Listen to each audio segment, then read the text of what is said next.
said 70 to 80%.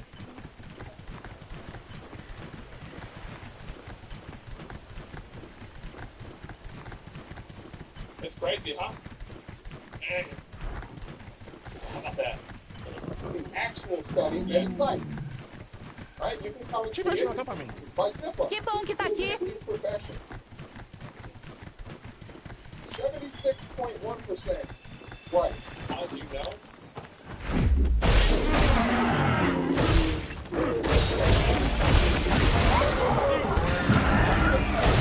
So we don't need to.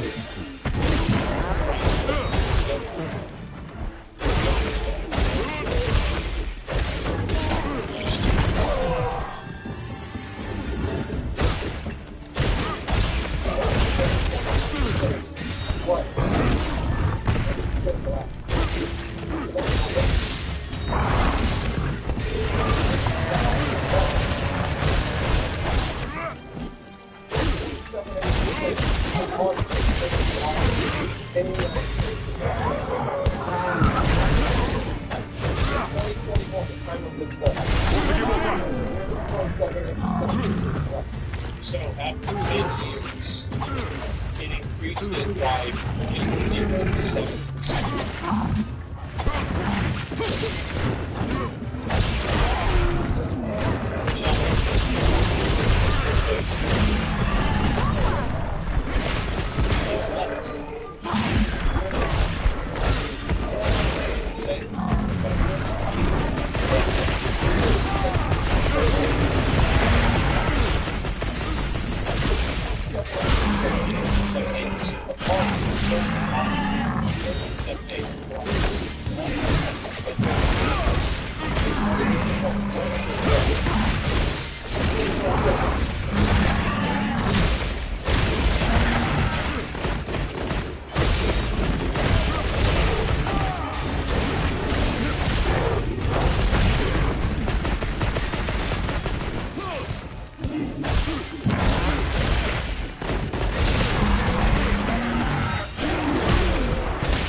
They're beneficial to other life.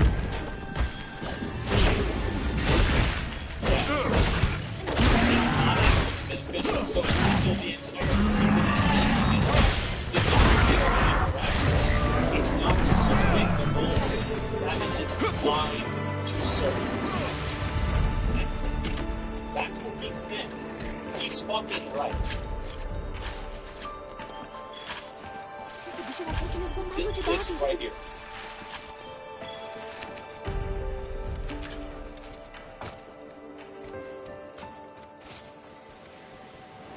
But there are more white people than other people in America, not the other races, so this point does make sense when they say gender. If you have a 10-year policy that is about selective hiring based off of race, and after the 10-year policy based off of the selective hiring based off of race, you have achieved a difference of 0.00%.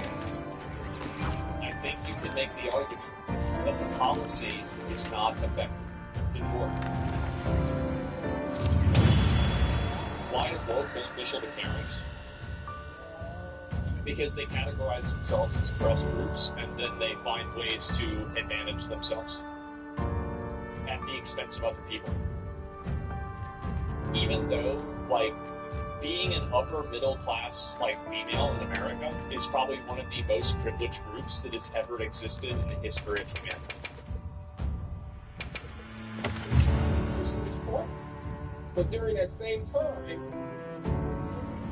white women gained more in that same study. How do we know?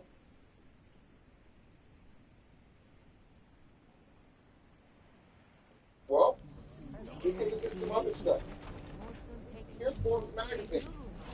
Oh, actually, this is well, let's see. Excited. According to another McKinsey study, white women hold nearly 19% of all C-suite positions.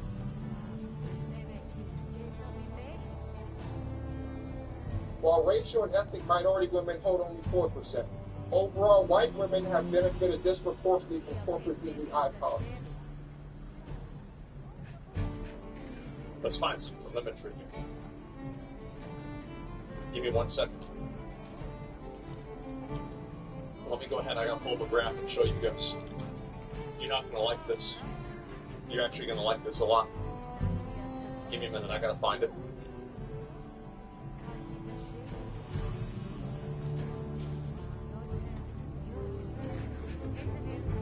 Voters' opinions. Listen. I know what you're gonna say. Do we really need a guide for this? The game even tells you how to do it. Sure, it does. But if the Monster Hunter Wilds made it anything to go off of, even someone like me, who has hundreds of hours with the franchise, was tempted to pause due to important structure. Long story short, you'll get to a point in the people, at least in the beta, who knows what the full game has in store, where it tells you to fire off an SOS flare before going on down to Chattacabra. It also explains that you can turn on support bumpers instead of having to field people join you, was what my plan was. But in the moment, it can be hard to get to agree on anything, and there's no way of going backwards in the dialogue. If you didn't set it to a single player game before you started, you have afraid of things happening because you can't pause. So, if you're anything like me, you want only support hunters while you're learning how to play, you don't want to deal with real people, 1, don't fire off an SOS flare, just continue on, and 2, save your time looking through the menus. This is something you can only change when you're back at camp. Apologies if I sound weird, I haven't covered from the second, which is why there have been so many videos lately. But later on, you're at the base camp, head to the bounty board, and when you go to post/join quest, control your multiplayer setting.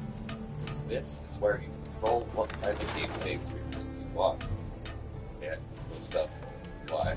I'm fine until I talk.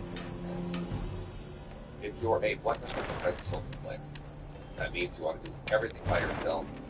Just don't fire off an SOS flare. Easy, player yourself. If you want to play, that means you want to do everything. If you're a 100% solo player, that means you want to do everything by yourself. If you're a why? I'm fine until I talk.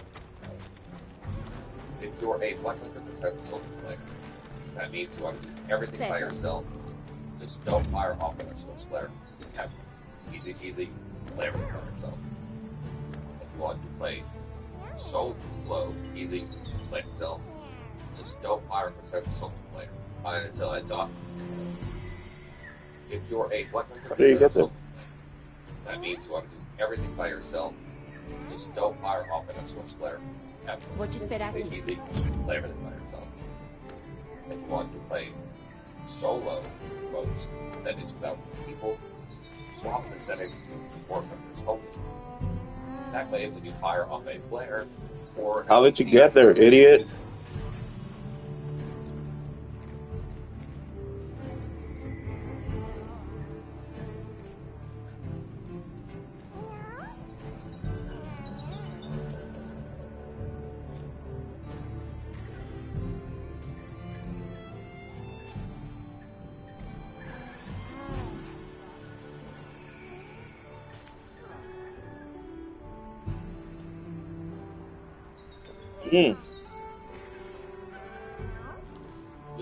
Listen, I know what you're the base camp, head to the bounty board, and when you go to post/join quest, control your multiplayer setting. This is where you control what kind of gameplay experience you want. And new stuff. Why? I'm fine until I talk. If you're a 100% solo player, that means you want to do everything by yourself.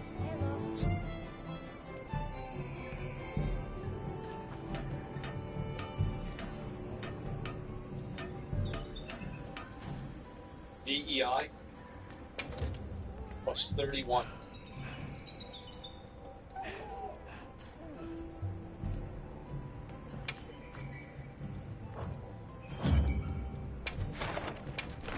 I'm just saying.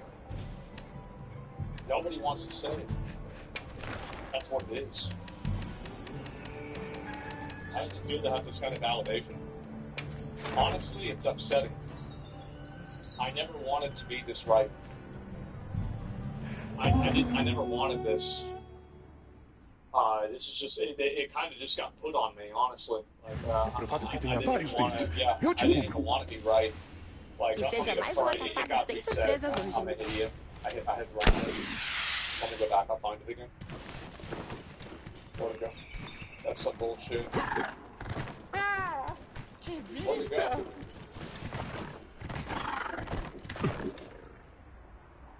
Where'd it go?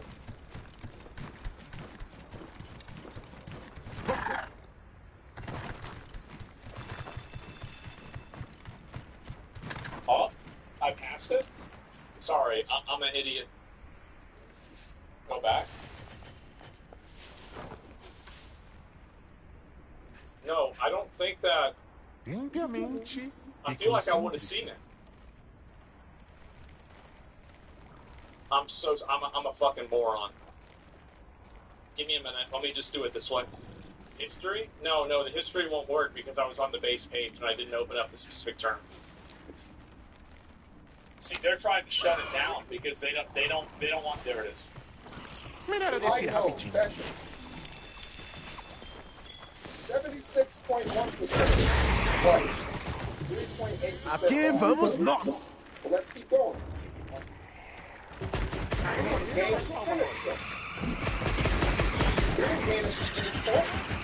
But during that same time, white women gained in that same study. How do we know? Well, we can look at some other studies. Here's Forbes magazine. Who actually, this is what we talk about. Who benefits from diversity and inclusion equity? Well, let's see. Excited. According to another research study, white women hold nearly 19% of all while racial and ethnic minority women hold only 4%. Overall, white women have benefited disproportionately from corporate DEI policy. Don't let facts get in the way of your feelings. Oh. Let's look at Crimson. Harvard University. When we were studying diversity, equity, and inclusion in administration in the admissions process at universities, they went and asked white students whether or not they supported DEI. Overwhelmingly, they said yes. But let's see why. White students at elite universities tend to view affirmative action favorably. Most often because they believe diversity benefits cheguei a tempo.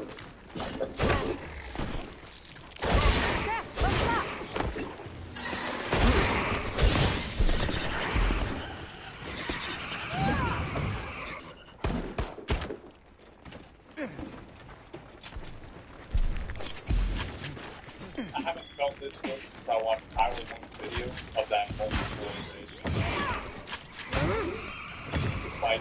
That's the last time I felt this good.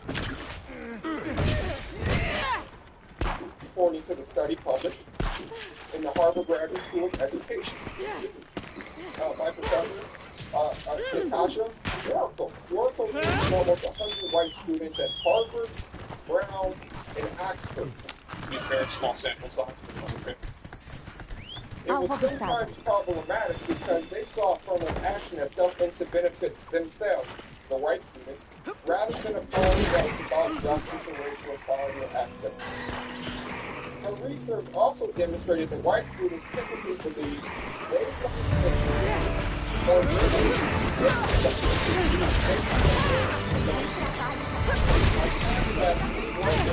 said they could be back.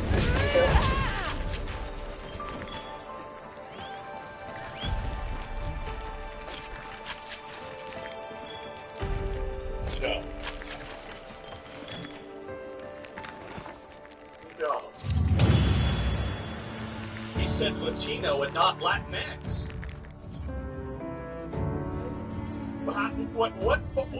How something phobic of him? Can you believe that? Latino students benefited from affirmative action, and that's why they were on campus. So all the white people are there because they deserve to be there, and all the black people are there because of DEI. Even though all the white people voted for DEI because it was good for them.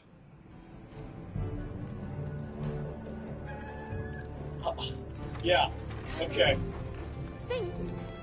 Of course. Duh. All that did was reinforce racial stereotypes. Oh, I'm not afraid of this truth, but about 90% of what I heard from my Democrat colleagues was untruthful as it relates to this bill. And I'll go through in my new detail. So, for instance, it was alleged that this will get rid of black fraternities and black student unions.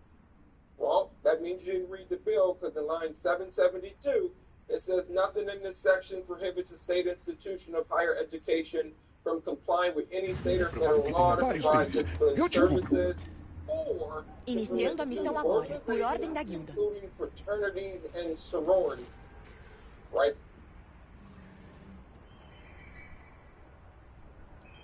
I love how, by the way, even at the highest levels of government, everybody's fucking retarded. This is what remember what I said before about how someone said, do you really think that everybody that's working in all of these places is all incompetent and morons? Yeah. That's about right. It's about the size of it. Yeah. In the text. Pretty much. Again, individuals said that this was going to whitewash history, our ancestors. Yeah, that's right. It's like we're going to have this new bill, and they're going to teach them that the South won the Civil War and that slavery was good. That's what's going to happen. It's like step 1, step 2. 3, right? In our past, it was going to suppress free speech in the classroom. We were going to dictate what subjects we couldn't talk about. That's right. You can't talk. If you say the word Martin Luther King, you go to in-school suspension. I would simply say, look at line 768, where it literally says nothing in this section prohibits faculty or students from classroom instruction, discussion, or debate. As long as the faculty member allows the student to express intellectual diversity. That's what it is. That sounds really reasonable and totally fair. Yeah, it seems fine to me. What's wrong with that?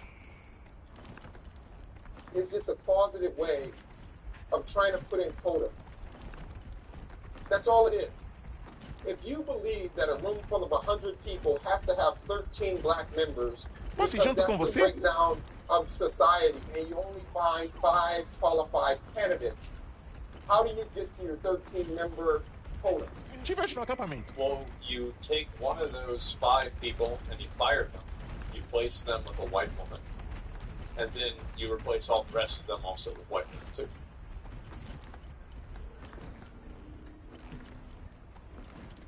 Obviously.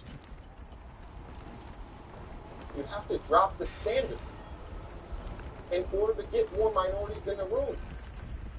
Well, what does that do for the 5 members that got there based off their merit? What does that do for me, who has a Juris Doctorate, my wife, who has a master's degree, and has served in corporate rooms for 20 years? What does that do for me, who was already in the room?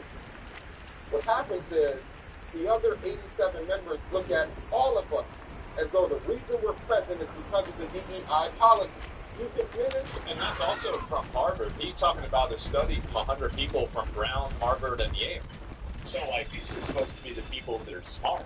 Like, you think about doing a study of 100 people that live at, Springfield Trailer Park, and I think that you're going to get, imagine what that's going to be. My presence there based off my name. Yeah. Because we were trying to O alvo foi provide derrubado. in a land where every boardroom, every university, every classroom, every chamber should represent equally the diversity of the United States. Well, the funny thing about what he's saying is the fact that it didn't even achieve that goal to begin with.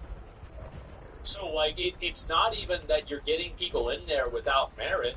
They never even get in there to begin with. So he probably did. Yeah, it failed. It didn't work. And so, yeah, no, this one is so true, though. I instantly questioned a doctor who's non-white or Asian because of this.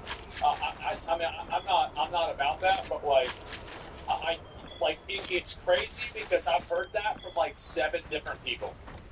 I have. Like, I don't think about it that way, but there's a lot of people, like, it's problematic. It is. It's very problematic. It's actually racist. That's why I don't think like that. I'm not, like, I know some people, this is disappointing. I apologize. I'm not a big racist. It's not. Tell me. I got a lot of jokes. But they're jokes. That's it. You know, like, that's about it. And when she thought, yeah, I know. I hate to let y'all down. I'm just telling you that. Yeah, that's just giving myself back. You're not even some, bitch. Shut the fuck up. And I think the reason why a lot of people like watching the videos is that I talk about the topics in a way that's, I think, fair to the topic rather than fair to a certain side. If I have people thinking that I'm a Jewish operative and also, if I have people calling me Asmon Goldstein and also calling me Asmon Isaac, I because I am calling or 2 opposite groups of fucking people. Você sabe o que fazer. If I'm making both groups of those retards mad, it means I'm probably being Let's move on. Sports has the means of getting randomly paid in the streets. The you getting into it, going into it. The left is going nuts.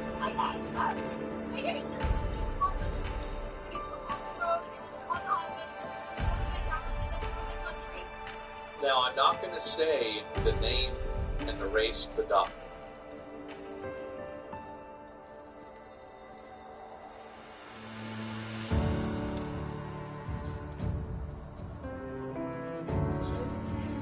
I'm so sick of them. I'm so sick of President Trump. And like most liberals that are this emotional, I don't believe she can articulate a single reason she dislikes Cybertrucks beyond a few NPC talking points she has on social media. Like this lady was king an electric vehicle, but it's not a Tesla, it's a Rivian. You know, that other electric car company that's largely owned by Volkswagen, notoriously known for being the manufacturer back in I would say it's ironic that these liberals are allegedly fighting fascism by supporting Volkswagen, but it's actually on brand for them, as in New York City. This guy called a Nazi. How do you fight Nazis? You paint swastikas onto Jewish people's cars. I didn't think so either. Yeah, I didn't expect that. Symbol into a vehicle, only for the owner to feel that broke, demanding hate crime enhancements. As They should. They should. It's disgusting. Idiots are proudly standing behind that symbol, portraying Elon as a rodent, just like the group they're allegedly against. They've literally become everything they claim to Wait, they're calling him a rat?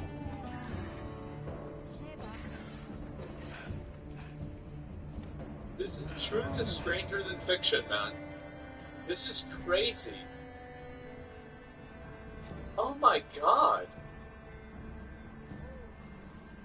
But they're too stupid to realize vandalizing random vehicles and waving around Nazi symbols and allegiance with a political party makes them unquestionably the bad guys. But intelligence isn't their strong point, and now they're finally finding out, as these useful idiots are now. No, they're the good guys because they'll, like, post a picture of, like, a comic book character that says something that sounds like it aligns with their viewpoint, and they'll be like, well, if you look at this cartoon, the cartoon says that me keying the car was the right decision.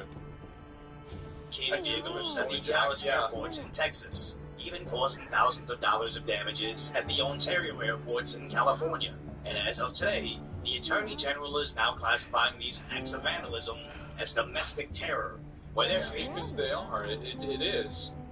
So I don't agree with your pathetic points here at all about Elon, XQC, or Trump. Yeah, no, here's the thing. That's fine. You don't have to agree with them. Just don't go key the cars, okay? It's pretty simple. Just don't go key cars. Just don't go destroying other people's property because you dislike the people that made the car.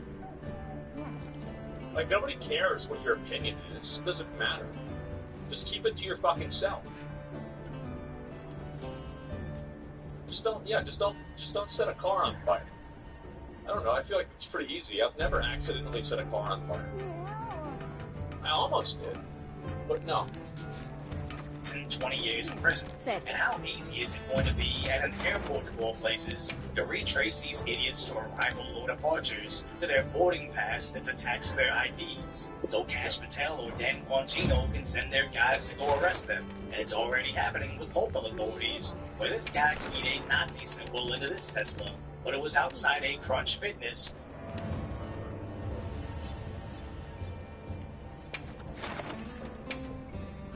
This is the most pathetic. This is the most pathetic swastika I've ever seen in my entire life. You know how bad it is? This is how you know it's fucking garbage. The guy making the video didn't even blur it Iniciando a out. missão agora, por ordem da guia. It didn't even get blurred out. Like, it's not even like. It's not even. It doesn't even register as swastika. Who immediately recognized him as a member and identified him for law enforcement. They quickly went out and arrested that idiot for criminal mischief, which is a felony in Colorado, where he faces a year and a half in prison. Wow. This was 2 days before the Attorney General reclassified these crimes. And in San Jose, California, this NPC keyed a Tesla. But after the video went viral, someone else believes they found the guy. You just can't test it's the guy. You're on video. And the local police were able to arrest the vandal within 24 hours, charging him with a felony. It's almost like keying a vehicle surrounded by cameras is a bad idea. But if you're willing to commit a felony based on what you saw on social media, I don't think intelligence is one of your best attributes. Now leftists Reddit is crying about the jailing of Tesla protesters. What is this here? What's it called? Eternally Uncool. What is this? Pam Bondi brutally mocked after threatening to jail Tesla protesters. Brutally mocked? What do you mean brutally mocked? By a bunch of, like, retarded Redditors? Nobody thinks this is... it's nuts. Do you realize you MAGA idiots are doing the same shit? Well, when were the MAGA idiots going out and destroying people's cars?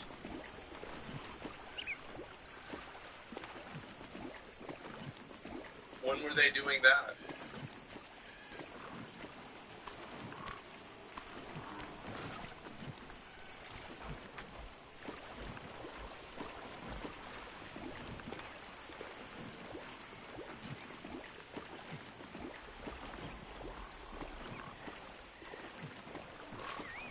A couple of years ago, and you have plenty of videos shoving it?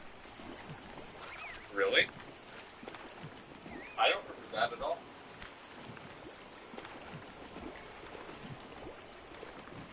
Yeah, I don't remember a single... I don't remember... I'm sure that there's been people that have set cars on fire in the past 2 years. Sure, but to say that they're MAGA people... Well, I don't know about that. There's no example of this at all. The reason why you don't have an example of it is because it didn't happen. When people protested Bud Light... They bought Bud Light, and then they shot their own copies of their own cans of Bud Light. They didn't go to the liquor store with a shotgun and then shoot up the Bud Light Vou section. seguir sua deixa. That's not what happened. I think that you might be confusing BLM with MAGA. I think that's probably what happened, because they burned down a lot of cars. But no, MAGA people, they had January 6th, and that was bad. But besides that, no, not really that many of them. Ótimo, cheguei a tempo. People like Kid Rock hates Bud Light, he shoots them all the time. Yeah, after he buys them. If somebody buys a Tesla and they destroy their Tesla, nobody cares about that. That's not a problem at all. Nobody cares. Listeners, trying to compare this to So boycotting patriotic to Bud Light, Bud Light from a trans person, but illegal to boycott Tesla. It's crazy how something that's so dishonest and so stupid can get upvoted so much. As if it's the same thing from choosing not to buy something versus setting it on fire.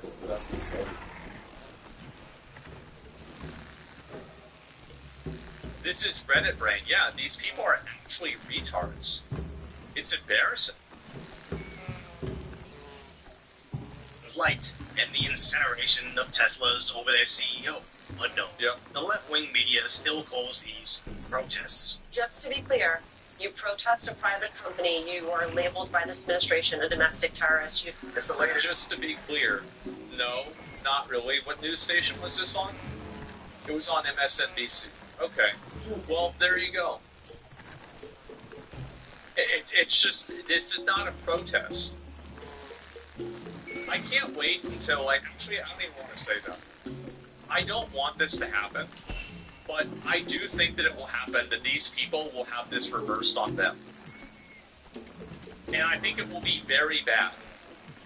I was going to say, oh, I can't wait till this happens. The fact is that it will be awful when this happens. The same as it's awful when it's happening to people that own Teslas. The fact is, though, is that eventually it will happen. And there will be a backlash to this, and these people will be individually attacked the same way that Tesla owners are individually attacked. And there will be nobody out there that has any sympathy for them at all. It's the eye for an eye makes makes the whole world funny, right? That's basically we are in stage 2 of that process. You reap what you sow? Yeah, basically. It's the latest in more than a dozen instances of arson and vandalism targeting Tesla. Earlier this month, shots fired at a Tesla dealership in Oregon. Oh, you guys like petty acts of domestic terrorism, huh? I forgot who said it recently, but they claimed all these liberal late-night comedy shows have just become clan meetings for the left, and it sounds like an old... It's a good way to say it. For generalization, but after seeing that clip, I'm having a hard time refuting it, as even the host calls them out for cheering on acts of domestic tea, but that's exactly what it is. I know a YouTuber that largely built her audience from buying and reviewing Teslas, and it really seems like she has to denounce Elon every time she references the car now, because if she didn't, her liberal audience would leave her. And even me. I own a Tesla and I love it, but I have friends that want to go catch a Kings game at the Staples Center or the Crypto Arena as it's now called in downtown LA. But I've always parked at this little hidden spot that dodges all the traffic coming into and leaving the games. But it's in a very shady lot, so I'm definitely not going to take my Tesla there. It just goes to show what the extreme left is doing is working. They want people to be afraid to affiliate with them, and they want people to be afraid to drive them. That's right. He's exactly right. This is that's the goal of the protests. And it's terror. Texas domestic terror 4 years ago? Yeah, well, of course, right? People are so stupid, no one is losing on the cars burning except the insurance companies, and those caught burning them. This is another comment that's made by the person that is either or has the mind of a child. I think that you really underestimate. So, let's say that your argument is accurate, and the car gets burned down, and you now have the money from the insurance company that will buy you a new car. Okay, well, this doesn't happen overnight, so you have to file a police report. You have to talk to the insurance company. You have to go and buy a new car, which means that you have to do research on that new car. You also have to buy a car that is at least an equivalent amount of price, and usually most insurance companies probably give you an amortized value of the car. So you're not really getting the MSRP of the car that you originally purchased, which is normal for a used car, but still it is a forced action. And so maybe you have to add in your own money as well. And then there's also the emotional damage of having your car destroyed, and the fact that that's very scary and upsetting. Before you say that's not real, if somebody burned down your car, I think that would be upsetting for you. And, I feel like it would be for a lot of people. And this is also not counting the amount of time and money that costs to the police, say $30,000, $20,000. That makes everybody else's premiums go up. And so now everybody else collectively has to spend more money because of this destruction of property. And then you also have police time that's being invested into figuring out who committed the crime and then doing that person. And let's assume they catch the person. Well, then you have a court date for that person, that then the person whose car burned down may have to appear at that court date. And then you have to sentence the person, which is court time and court money. And then you have potentially paying for jail time for this individual, which is also a lawyer, which is something else. And so you really take a problem and you multiply it to theoretically millions of dollars. Holy shit, Steve. And the problem that a lot of people like this have is that they never understand the effects of their behavior. They only look at it in a very one-dimensional, childlike viewpoint, where they're imagining themselves having the right opinion, saying the right thing, and then doing the right thing that makes them the right person. But they never think about it beyond the scope of this very, very narrow, one-dimensional experience. Insurance rarely covers vandalism, by the way. Well, again, that's all beside the point. We'll assume that he was totally right. And so, don't perma them? There's no reason to have a person like that in chat. They're just stupid. Like, can you imagine anything, any contribution a person like that could have in the chat that would be positive? I can't. That's sort of banned. Yeah, if somebody, like, I ban people all the time just for being stupid. Like, if I read a comment in chat that's, like, weird or stupid, I just perma them. I do. Now, even if I don't even really disagree with them, I'm like, that's weird. I'm going to ban you. Yeah, straight up. That's what I do.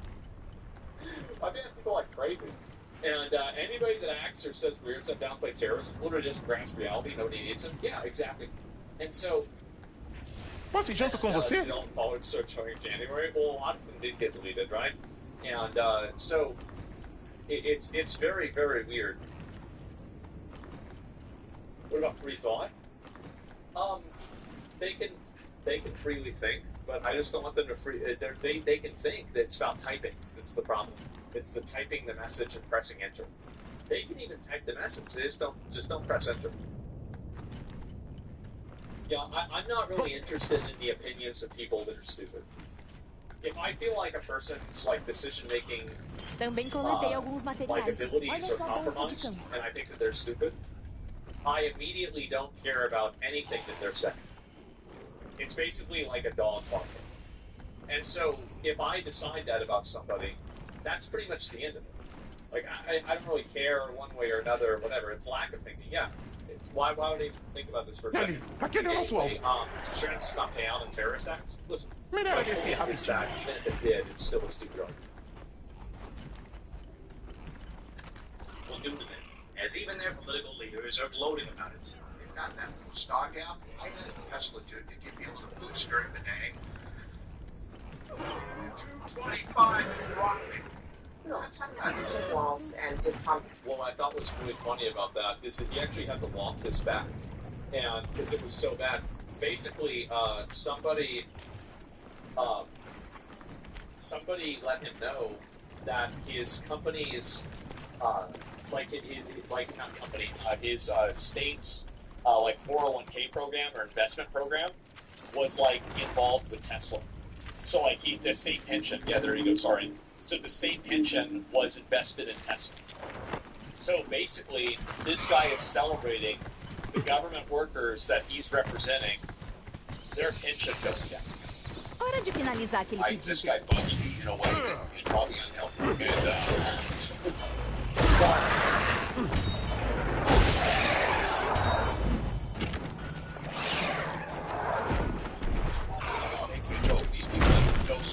They're the most difficult people.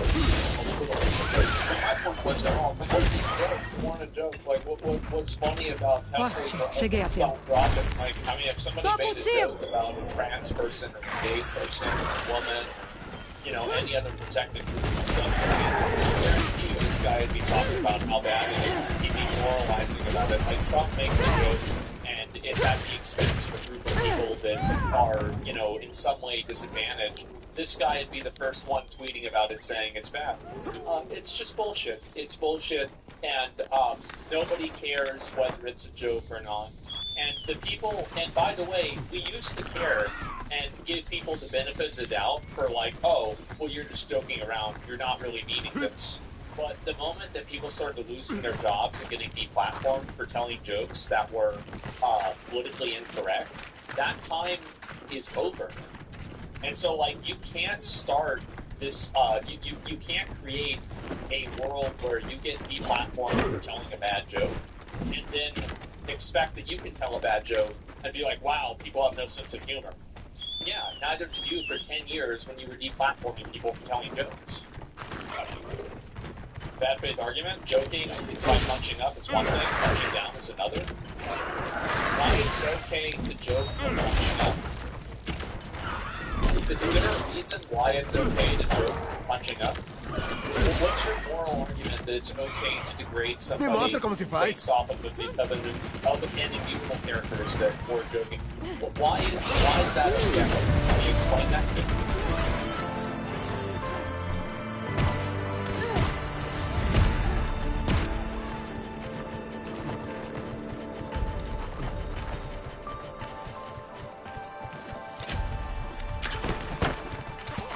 Deixou cair algo.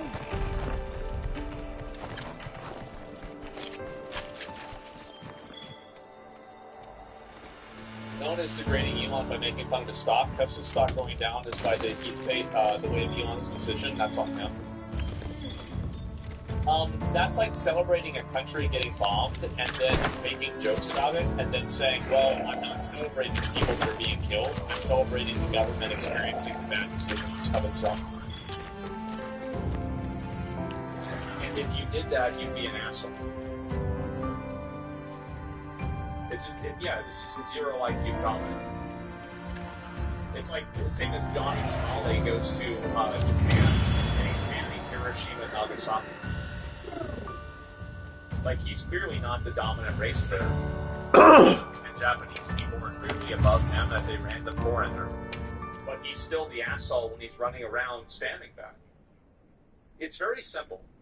If you find yourself being part of a group that is figuring out excuses for why it's okay to treat certain people with a higher level of disrespect or disregard than other people, you're probably the bad guy. And you're probably doing a bad thing. If you're trying to figure out reasons why it's okay for you to mistreat one group of people, but it's not okay for you to mistreat another, you're making my point, you're punching down by saying something like that? That would be punching down, and yeah, that's bad. Punching down and punching up is irrelevant, and it's all a matter of perspective. The idea that you can only punch up at people, all that gives people the ability to do is figure out reasons why other people are above them. There's no justification for why you should be able to degrade somebody because you've decided they're in a better situation than you are. There's no justification or logic or ethical or moral reason for this at all. There's no foundation for it. There's no justification. There's no rationality to it. There's no logic to it at all. This is an emotional argument that's made by people that are resentful, people who are in positions that they deem to be enviable. And so they think because this person is in a position that's enviable, now it's okay to mistreat them and to do bad things. You should not punch down. You should not punch up. But you should punch back. This is a disgusting retard comment. It's not irrelevant. It's very common comedy philosophy. Yeah, it's a very common comedy philosophy by retards. And also, by the way, no, it's not. Dave Chappelle makes jokes about all kinds of things. He makes jokes, and so did George Carlin, so did everybody. Por ordem da guilda. And this entire comedy philosophy, it's not. Vamos dar uso para eles. Yeah, same as South Park. Yeah, it's not even what's happening at all. Good comedians punch everyone. Exactly. And so, when you disagree on small things or long-standing relationships, Because they're radicalized. That's the reason why. But I just want you guys to see, why are we suddenly caring about other people's opinions and feelings? Because so there's two things that you can do, right? You can be on the moral side, or you can be aggressive and aggressive and like that, right? So like if you want to be an asshole, you can be an asshole. But I fucking hate people that are assholes that pretend like they're not assholes. And they come up with these mental gymnastics for why it's okay for me to mistreat you, but it's not okay for you to mistreat me. That's the problem. If you want to be a piece of shit, be a piece of shit. But don't go and act like you're doing it and there's any sort of like moral superiority or moral high ground.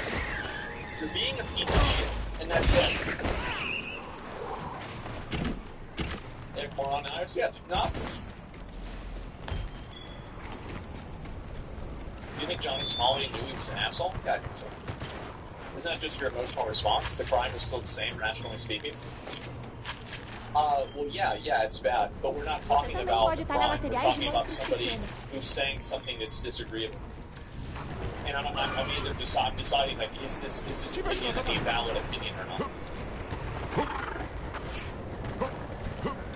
Yeah, and I, said something I didn't, she probably shouldn't have about a company. Vou seguir sua deixa. Peço desculpas pelo atraso. About a company.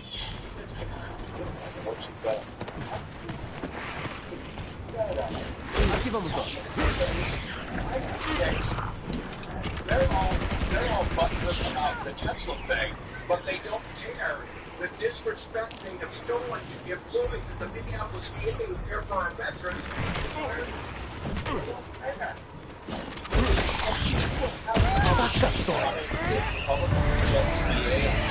I'd say that's bad. Yeah, like, so if Republicans went and they set the VA, I think that would be really bad. Now, of course, that's not happening. About efficiency in government and about doing that, but none of us believe for a second they're thinking about this. Oh, we fired everybody that's dealing with Poland. Anyone in the Oval Office wearing a hat. I don't want to hear anybody talking about decorum and respect for that. Wearing a hat, coming in there, richest man in the world again. This maybe just me. If I'm the richest man in the world, I'm like out on the streets handing out the money. It'd be fun as hell just to help me things out. Well, not this guy. This guy. So even he acknowledged that it was stupid for him to have said that. Even he did. No, you wouldn't? I don't know. Is Tim Walz sponsored by Mountain Dew? I don't know. I think he's he has a vet for works at VA. Some of the vets work at the VA, or some of the laziest societal intelligence I've heard. I don't know. What's going on with that? When did he start caring about our buildings? I don't know. Yeah, who falls for this? A bunch of upper middle class people that think that they're better than everybody else who disagrees with them morally, and so they think that it's okay for them because they're punching up. It's okay. Let's punch up. And by the way, punching up. The logic of that is so silly because when cars are being destroyed by people that are setting them on fire, you don't even know whose car you're burning. So how do you even know that you're punching up to begin with? The person that you're burning their car, they could be living in their car. They might not even be able to have a house. And now you just effectively set it on fire. It's like the logic for this is just it instantaneously evaporates the moment that you apply any critical thinking to it at all. It's complete emotional messaging at all. The Tesla house? Yeah. There's people that live in their cars. Absolutely, there are people that live in their cars, for sure. That's about the Tesla stock. He says it gives him a boost to see that stock going down. That poor guy didn't check his portfolio, his own pension plan for state. It's beyond stupid what he did. He's talking down 30.5% weighting his own pension plan. I mean, what's the matter with that guy? Does he check the well-being of his own constituents. That's I think that, I mean, that really goes to show what he really would do if he had the control of money. Because if he's controlling, you know, like basically he's saying this, he's celebrating everybody's pension fund going down. Well, you ask, well, if I had a bunch of money, what would I do with it? Well, you just paid people less money. That's what you really do.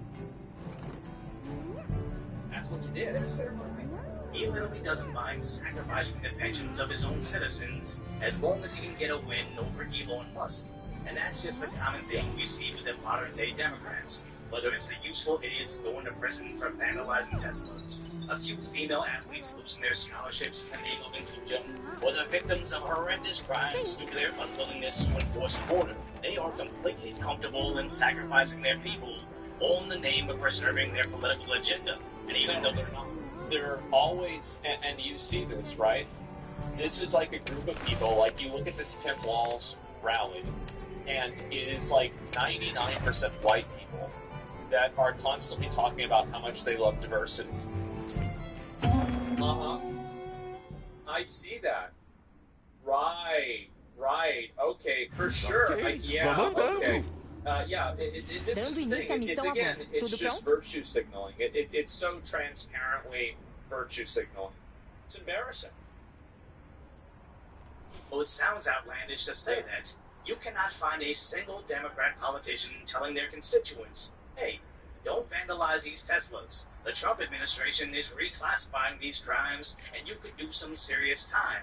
No, they want their base to be angry and emotional, because the second they become level-headed and rational, they just might start to question, wait, why is Doge funding government waste a bad thing? Because at this point, critical thinking is antithetical to liberalism. So if you appreciate my insights, I'll go to commentary on the tragic status that is today's reality. Hopefully I've earned your subscription.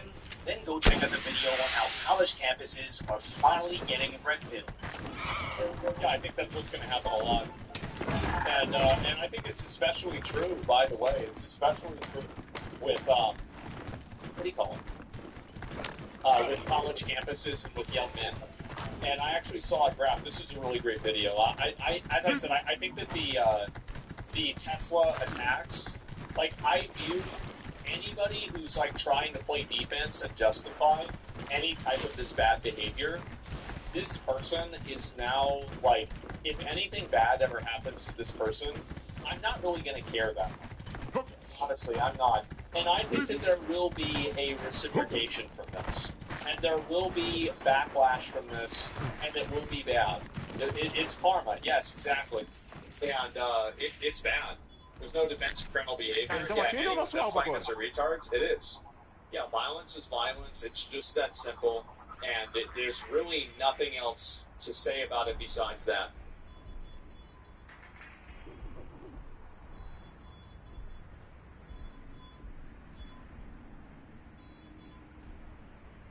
Gentlemen, we played Assassin's Creed, but now we're going to...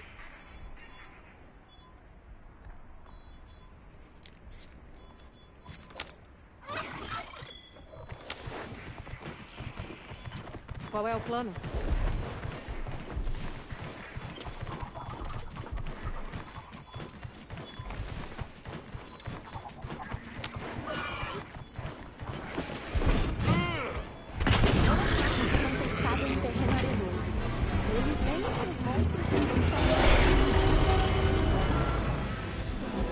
Vamos começar.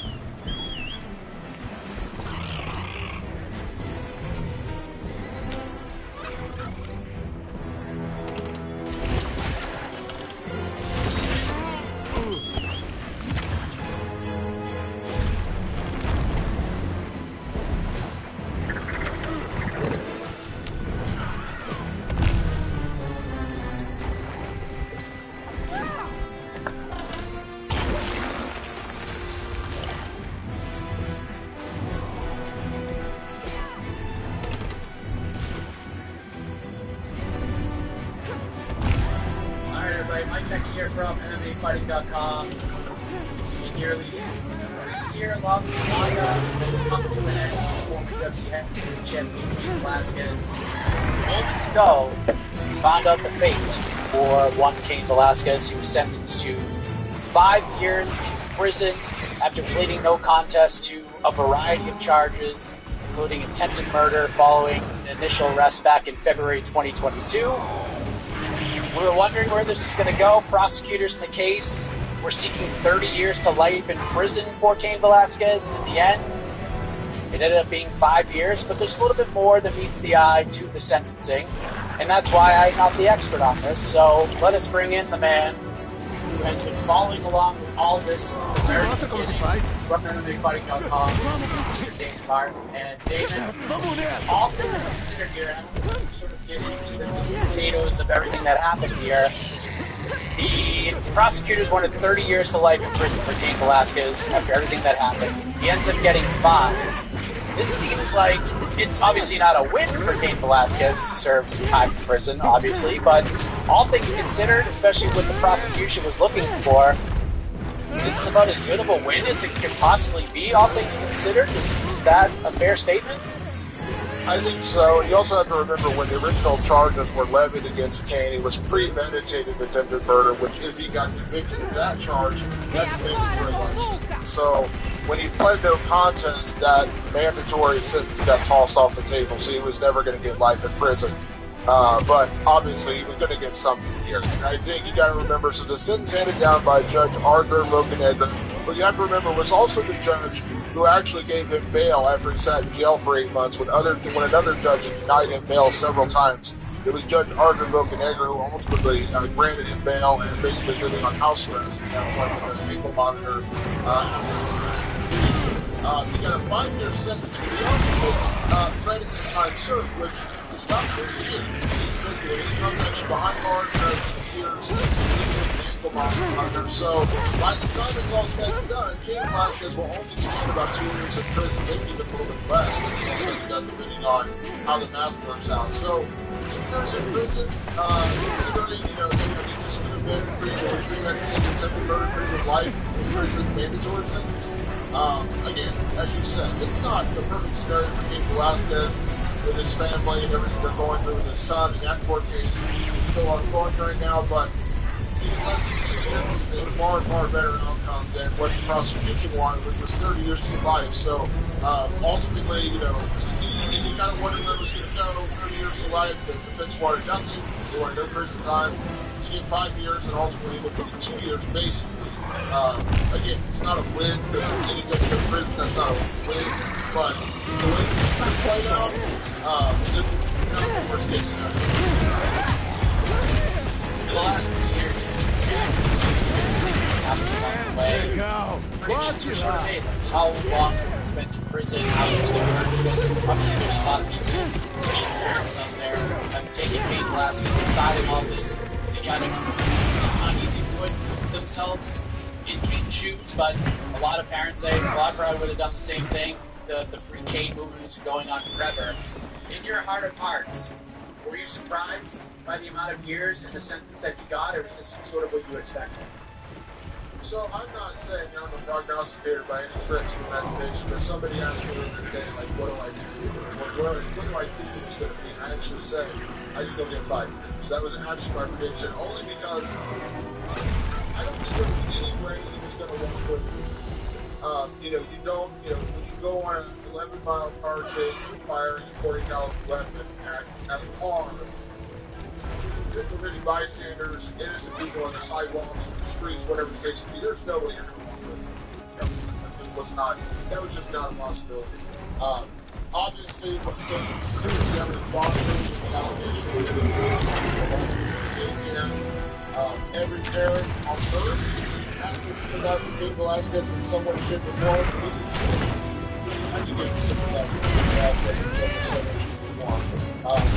There was just no way to say you can go rampage in the streets and fire the weapon without thinking some sort of prison.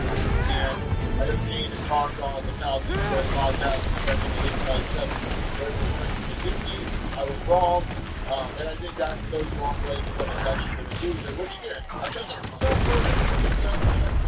Right now, but it's 2 years of prison with a mandatory life sentence.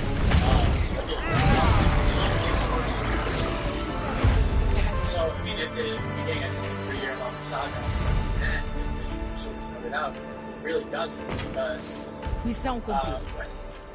Harry Galante, I believe is his name, he is about to, you know, he kind of faces his day in court with everything that happened, which stemmed this incident to begin with. Do you know when he is due back in court for all this?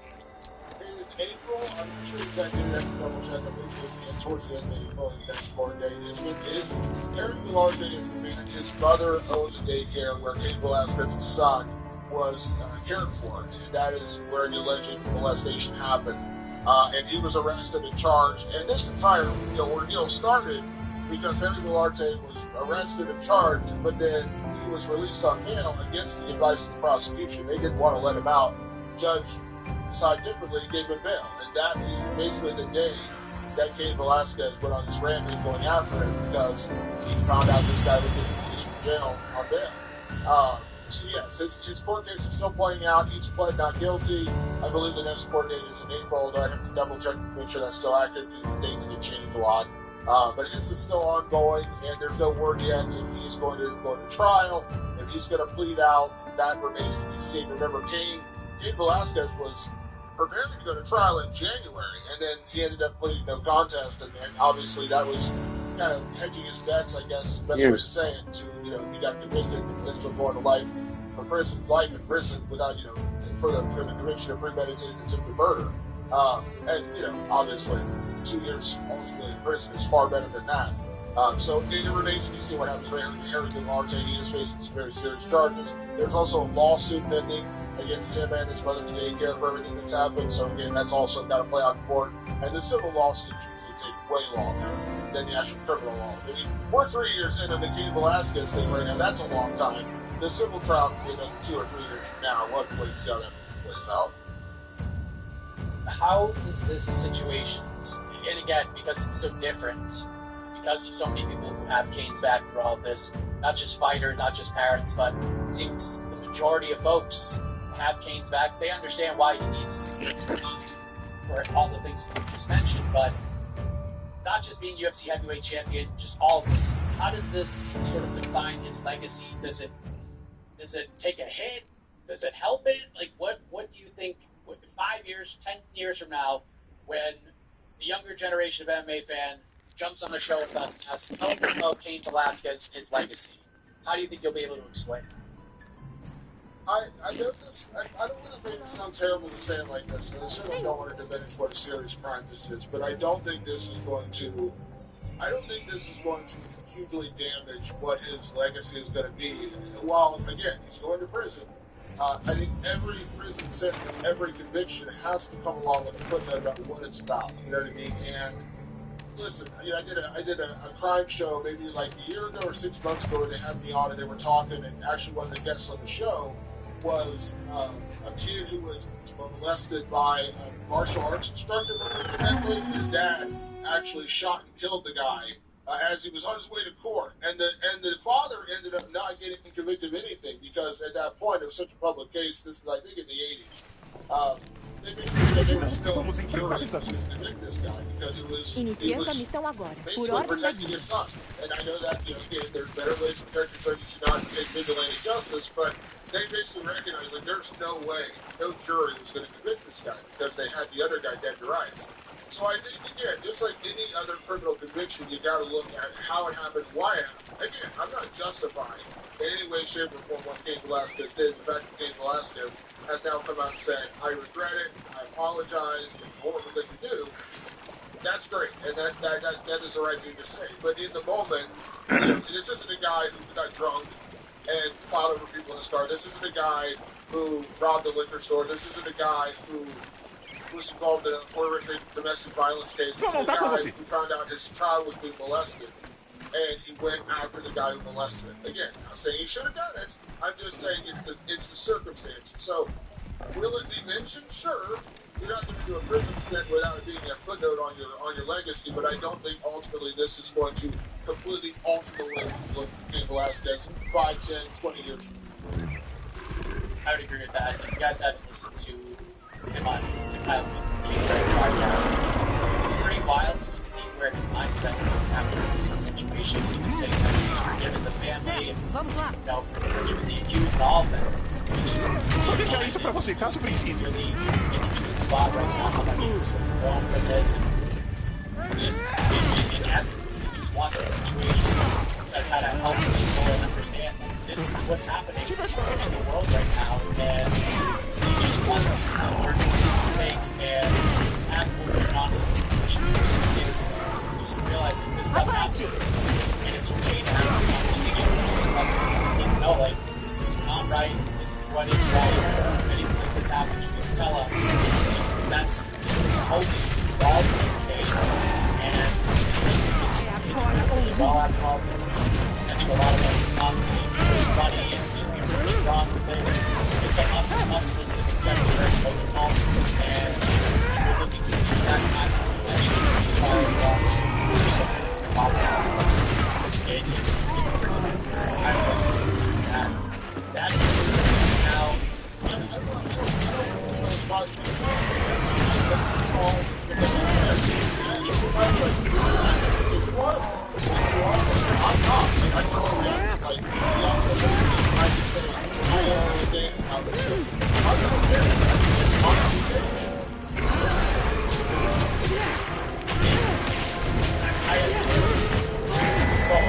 every time this is mentioned, it angers me to a whole place a lot of attention. And it's because I am bad. There's not making my stuff. That's all that's happening. You can't do that stuff, but I can say that I would say about you. The whole thing is it makes me a little makes me upset. I feel the way folks do about this situation. And again, not justifying it correct, but at the same time, when I do the same, I'm not going to say that I thought what's up in my head to not do the same, you know what I mean? So, yeah, I'm sorry to put you on the spot. I just say that because, like, for me, like, I'm angry. And, like, when I heard it, I was like, yeah, like, I probably would have the exact same thoughts. And I'm not justifying what happened in any way, shape, or form. I'm just saying, like, I don't have feelings. And I was angry. And I was like, oh my, I couldn't even imagine what happened. You are adaptive, like, and I think you're having a natural reaction. Again, I'm not justifying what happened. I'm not saying, oh, you're saying he was right. I'm just saying I understand. Oh, yeah. 1,000%. But we do have terrific people, terrific fans who wanted to hear our reactions to this. So let's, for the next 5 or 10 minutes or so, let's hear from the peeps and see what they have to say about all of this. Our wonderful producer, Casey Live, will, of course, thoughts and questions up on the screen, and we'll react to your said thoughts and questions. So, Casey, what do you chime in?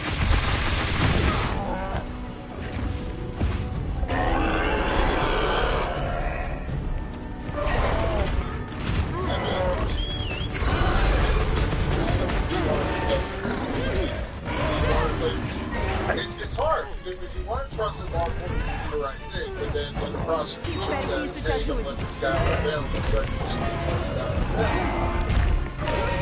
Like, again, I don't know but your natural reactions are anger, rage, upset. I mean, so, yeah, it's a long thing. And listen, let's start with the way this whole thing ended, with the gun being fired. The person who actually got shot this whole thing was the Jerry Belardi's he's one of the guys who got hit by a bullet. I think that obviously it's far, far worse. But yeah, so I mean, it's a hurting situation. Again, I can't say I would have reacted any differently, but it's just it's an awful situation. And again, any type of prison, is bad, but the way it turned out, it's not the worst case scenario. Yeah, you gotta just try to put myself in kind of hope that justice system have your back here, and there's probably a lot of victims already angry, it's just strong family's back, essentially. So, Forrest asked when Kane gets time off with behavior. So you kind of talked about the structuring of the sentence. How does that look? Will that factor into this? So as I mentioned, it's a 5-year sentence. He gets time already served, which is about 3 years. So technically, he's got about a 2-year prison sentence when it's all said and done. Can he get time off for good behavior? What's considered good behavior? Yes, potentially, depending on the kind of work programs he does in prison, depending on where they put him at. Again, we don't know where he's going to serve this time. As California, there's a lot of different options, but he can get time reduced for certain things he does in prison. Like he may, I'm making this up. Don't take this as testament, but he could get a job where he's like teaching inmates, or he's helping inmates, or he's doing something to that effect, and they give him what is called good time. And he could get a reduced sentence. Now, will that be like a year off? I doubt it, but he can get months off or weeks off depending on how things go. So again, my assumption is when this is all said and done, Kane will end up doing less than 2 years in prison. Thank you, Forrest. And let's see if there's another couple more to get to before we head on out of here. If not, we will get on out of here. Yeah, we're good. We're good, Mr. Heck. We're good. All right, so Cain Velasquez gets a 5-year prison sentence, as Damon alluded to multiple times. Gets credit for time served, so it's also going to be around a 2-year sentence. Could he get months off? We will see. And before we wrap this up, Damon, final thoughts. You've been on this beat for 3 years now. Now that it's sort of come to an end, at least on the Cain Velasquez side of things, what's your final reaction to all this? There's no way not to be a little heartbroken, just because Cain's going to come away from his child, who he was protecting, who he was so angered that this happened to him, and now he has to unfortunately be away from his child for another 2 years, or less than 2 years, hopefully. It's heartbreaking. And again, this is one of those situations where, like, when people are saying Cain did nothing wrong, Cain shouldn't serve a day in prison, I can't say I don't understand those feelings. Because again, this isn't a situation where he was just doing something horrific. It was protecting his child. And I get that. I understand that instinct. So, it's just heartbreaking. And again, I think I'm just, in a way, I'm glad it's over, because I'm sure this is the worst of the last 30 years for Cain. It's probably been horrible, too, not knowing. I mean, I couldn't even imagine doing what he's been going through, just not knowing, what's going to be the end result. And the prosecution asking for 30 years to life. You don't know. You're standing there in that court and saying, okay, 25 years or something. Iniziando a missão agora, por ordem da guilda. I'm just glad it's over, and hopefully Cain will be home sooner rather than later, and he'll help his son and get through what is. I'm sure it's still very hurting. Hopefully we can find peace, hopefully his family can find peace, and that's really all we can say. There's 5 years for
Tiveste no acampamento.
pode finalizar aquele pedido.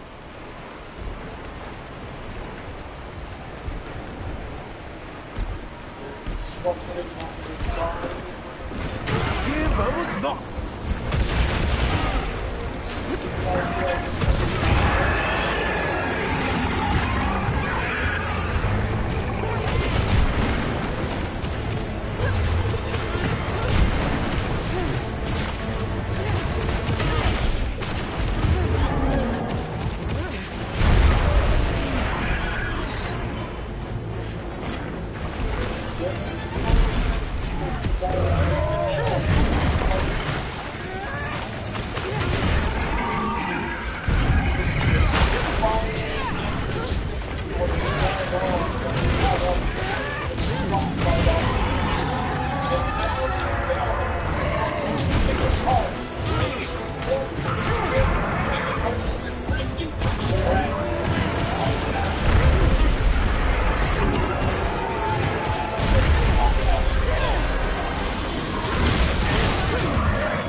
Un, 2, 3, 4, 5, 6, 7, 8, 9, 10, 11, 12, 13, 14, 15, 16, 17, 18, 19, 20, 21, 22, 23, 24, 25, 26, 27, 28, 29, 30, 31, 32, 33, 34, 35, 36.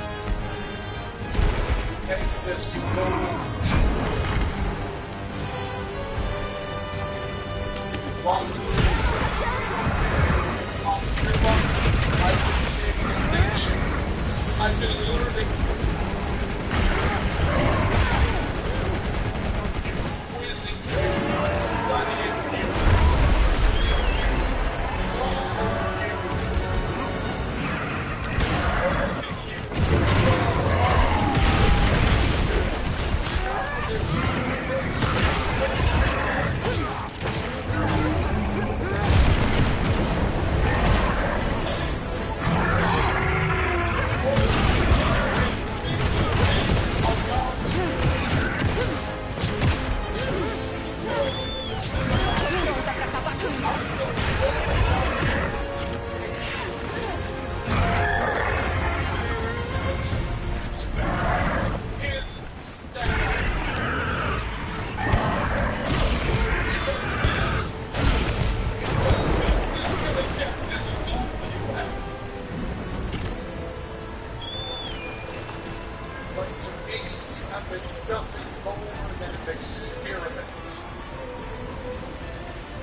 say what? Make this so simple.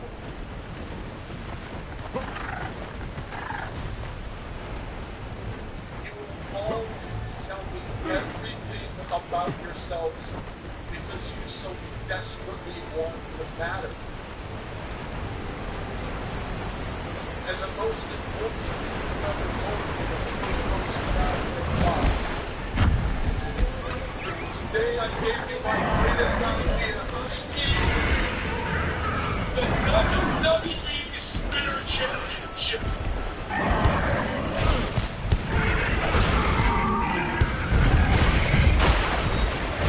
That's what really means a lot. All you have to do is Google the negative comments of the Spinner.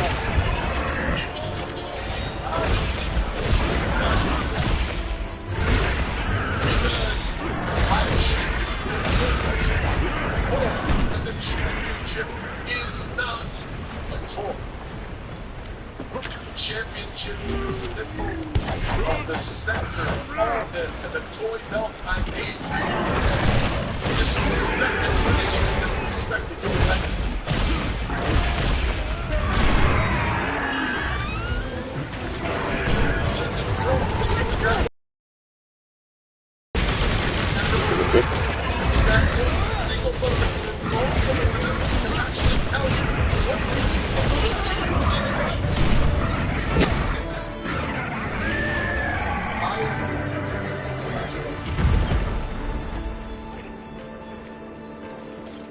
Foi sucesso, graças ao seu belo trabalho. Wrestling for every fan, for every wrestler, for everyone.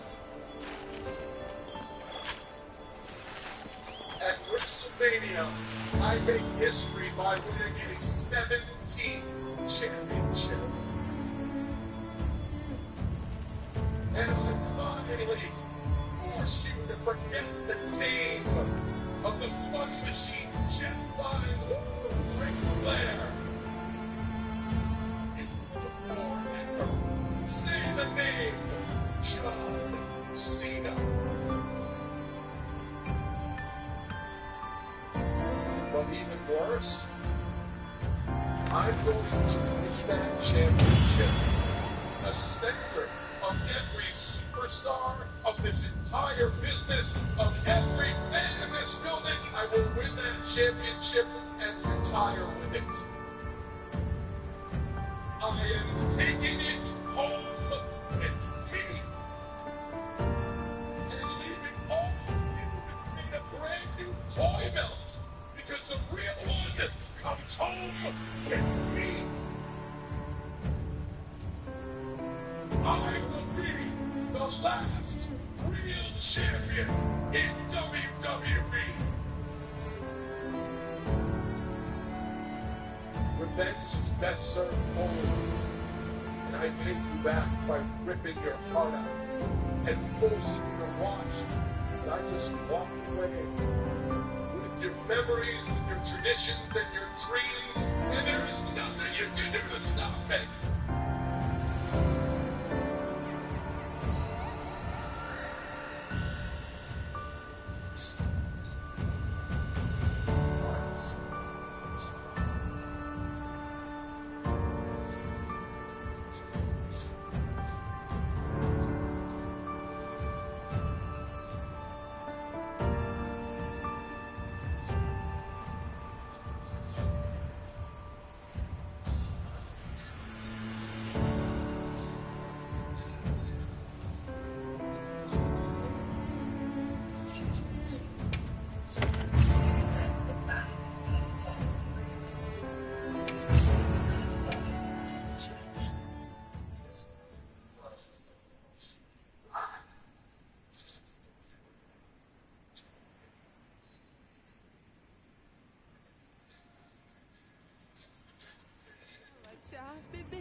guys gotta save wrestler.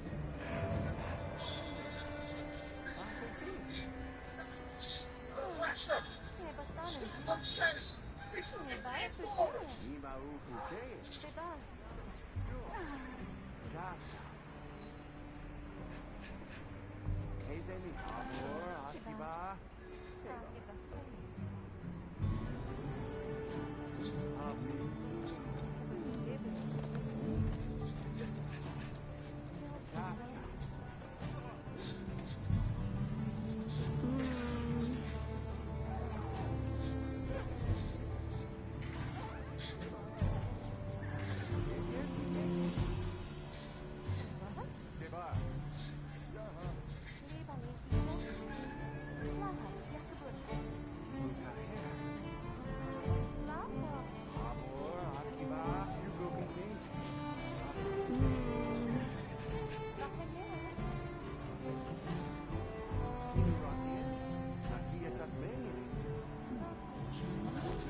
Certo.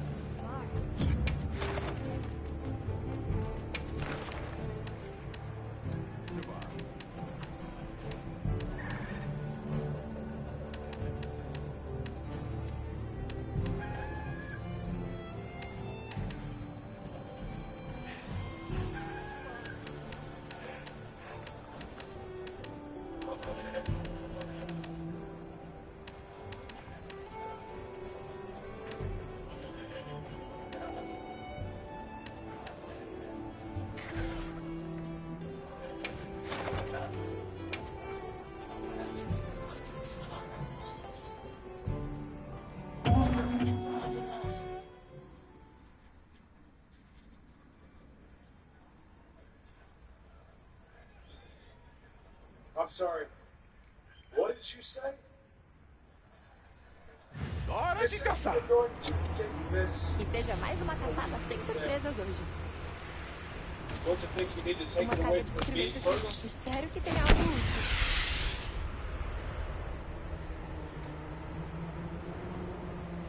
Admittedly, I made a mistake last week. I looked at you, I talked about old John, I talked about new John. I didn't look hard enough. Hearing it, seeing it now. You're really sincere, you're clearly angry, and you're clearly willing. Perhaps you're the most dangerous John Cena has ever been. But you have made a massive mistake. And the mistake was not hitting me upside the head with this at the Elimination Chamber. The mistake was saying what you just said in front of these lovely people while I was in the building.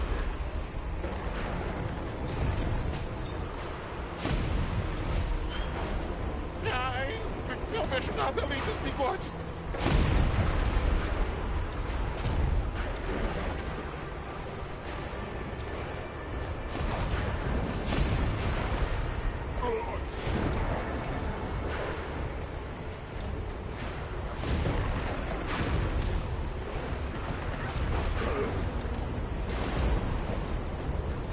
Também coletei alguns materiais. Olha sua bolsa de tempo. Does that bother you? Melhor eu descer rapidinho. Unrolled enough pack our history, which you of all people understand to know how hard I fought, how fightingly I fought, just to hold this fight. That's the domination thing. Am I understanding correctly?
você quer fazer isso?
Buddy. Va a jugar ahí afuera. Você sabe o que fazer. Okay. Did I what? What are you talking about? No, puppy. Not yet.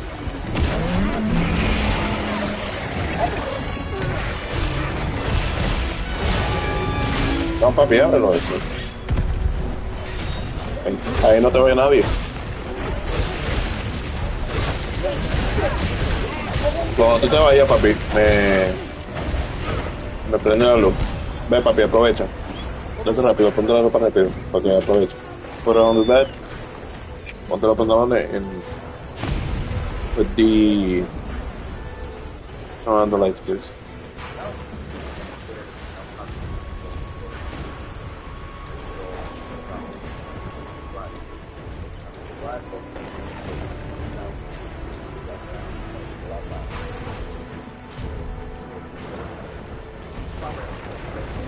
Epa. Sí. Yo pudiera comer víveres, pero... ¿Sí?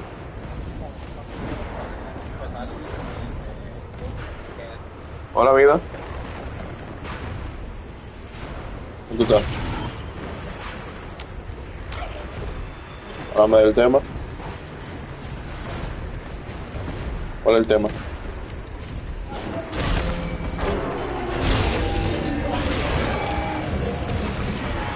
Ajá. Ok. Ok. Estoy escuchando.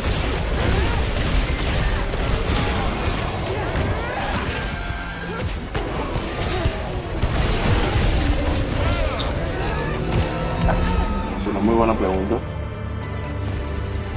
Até que a gente é bom nisso, hein?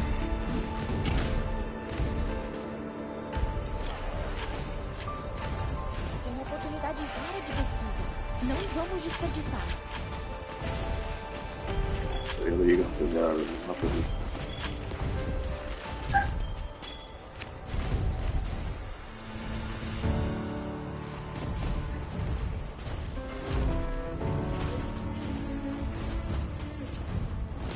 Terminaste de decir, ¿está leyendo algo?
Dick, la Bahía.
Me parece claro que todavía como que va a salir un lugar que ahí había posible poder ver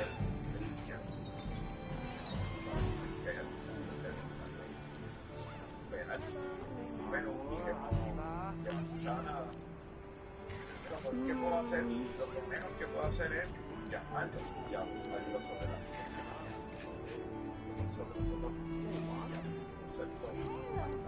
chévere.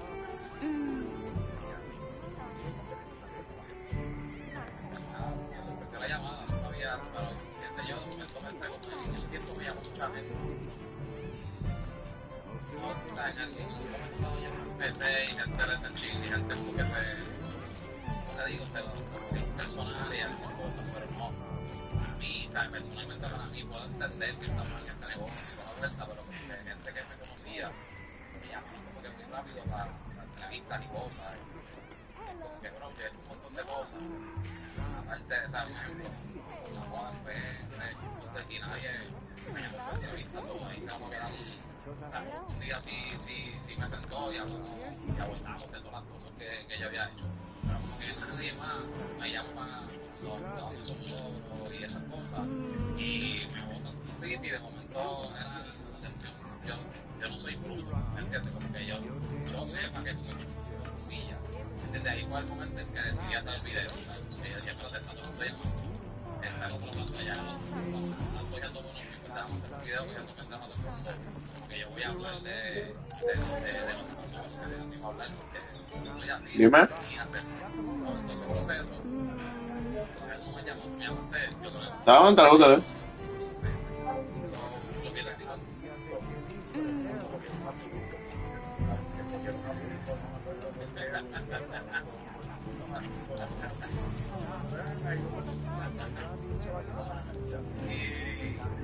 y qué sé yo, puedo entender también que estamos en esa zona, no voy a mencionar el todo el mundo como que sentí un poco como que está la tensión que estaba, pero puedo entender que era lo que estaba pasando. Entonces en ese proceso yo pasé un mal rato de pensar de la situación y de pensar qué voy a hacer.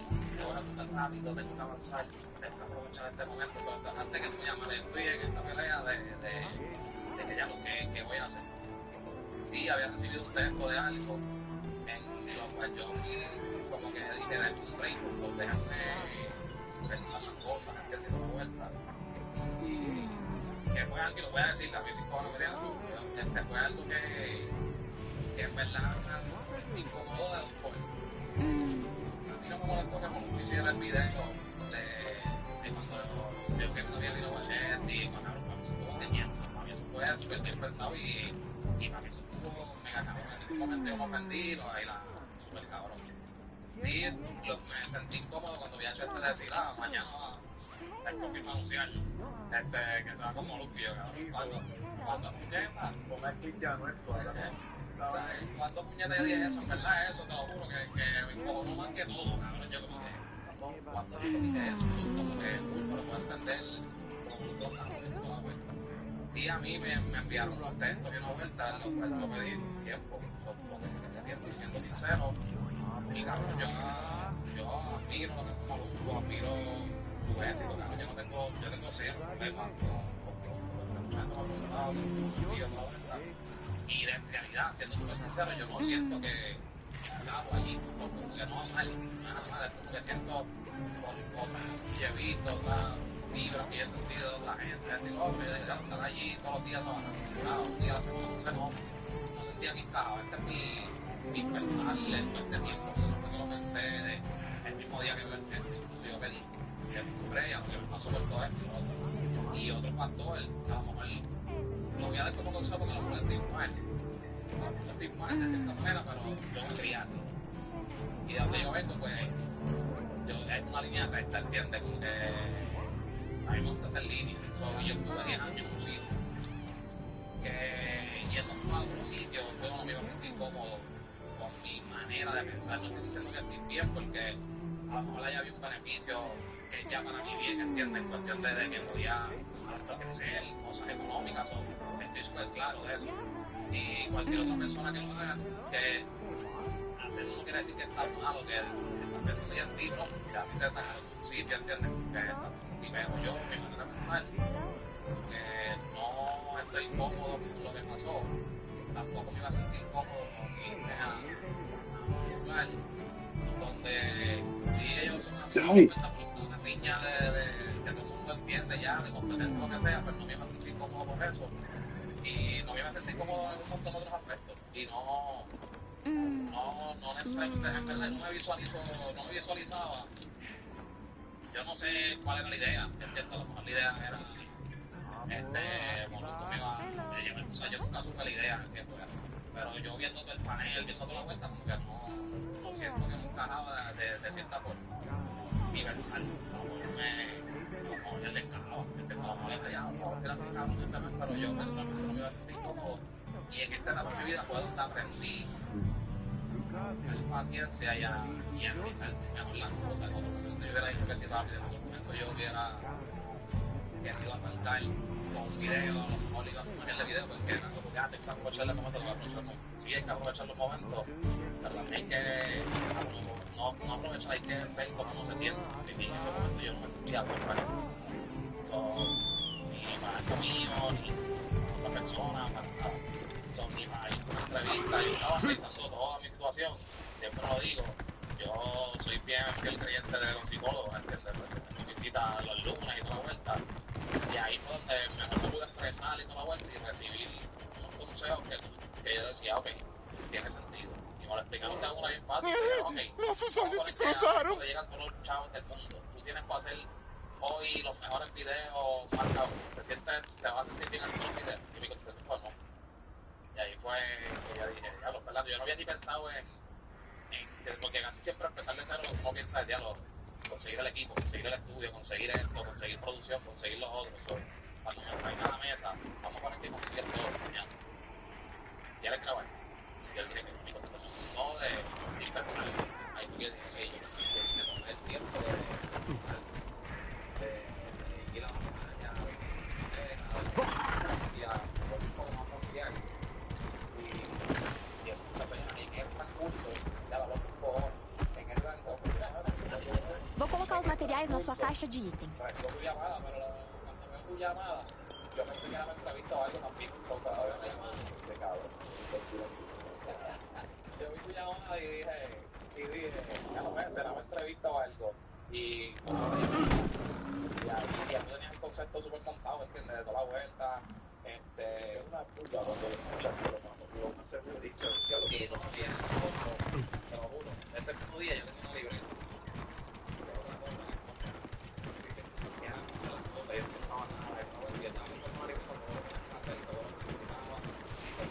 Si yo quería hacer cosas solo, tenía que coger el texto,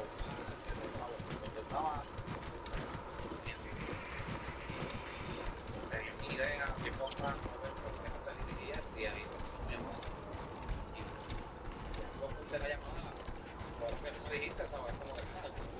posso ir junto com você?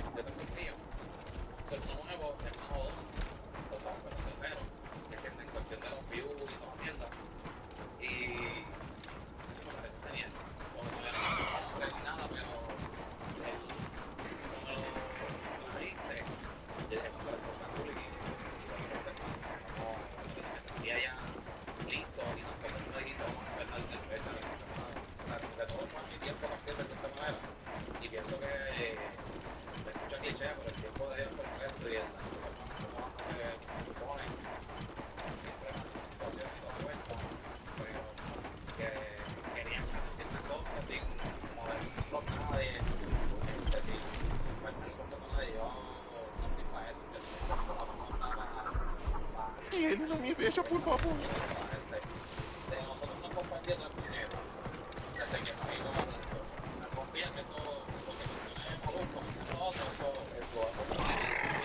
Eu vou na frente, então.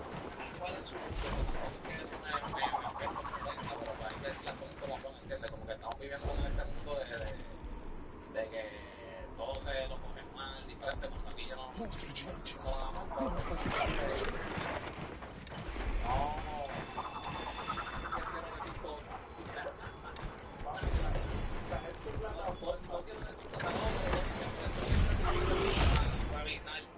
Pero como que estamos grandes ya. Creo que somos unos viejos de los medios. La mayoría que están, los que están en esto, somos unos viejos todos. ¿Quién es el menor? El cabrón que hace contenido, o sea, los primeros tres. ¿Quién tiene menos de 20 años? Y somos unos viejos todos actuando como que tuvieron 15, cabrón. Y es como que, mierda, ya, porque no te chistes así, cabrón. No quise trabajar allí, pero no trabajar allí. No quise ir para allá, pero no trabajar allá. Para que estés con cosas de la chica. Estamos como que sin nada, sin hacer nada. Yo pienso que estamos en un punto en donde se hace rol diferentes cosas y cada cual tiene su brillo, cada cual tiene su punto de vista diferente y su sensación. Estamos viviendo un mundo donde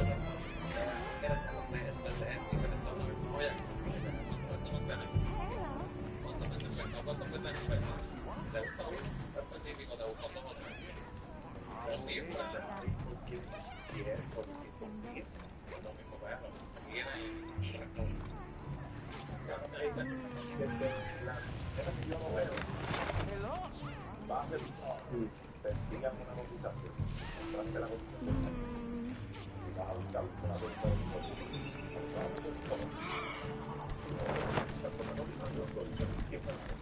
Y yo no escuché nada. Como que Melhor eu descer rapidinho. O que acha que vão me encontrar?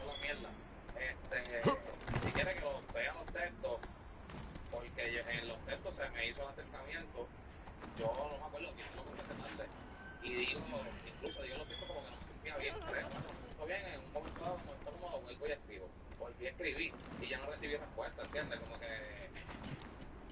hable las cosas como son, hable las cosas como son, y no por otro rumbo y otra vuelta, y repito, a lo mejor parece que parezco molesto, pues yo hablo así, la gente rápido cuando yo hablo, yo no estoy molesto, yo no tengo ningún problema, como si es que colaborar un día, yo no cabrón, para nada me molesta eso, porque admiro un montón lo que él hace, y le tengo respeto del José, y le tengo respeto en cómo ha apoyado también a mí, de esta manera, en conversaciones que hemos tenido antes, porque yo no tengo ningún problema, en la situación, pero pues uno se escriben cosas la gente por allá, esto, otro, y no se nada de cosas.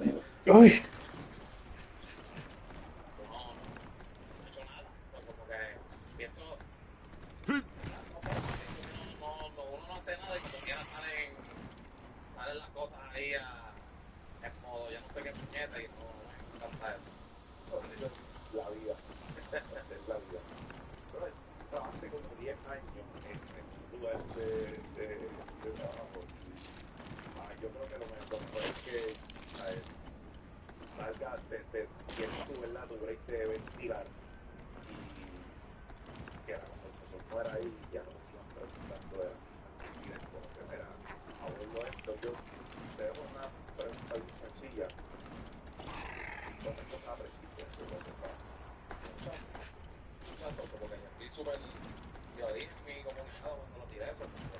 vida de un montón de oportunidades, de un montón de cosas, desde saber cómo desde saber un montón de cosas, o sea, desde ver un montón de cosas, como digo, bueno, o sea, sean regulares,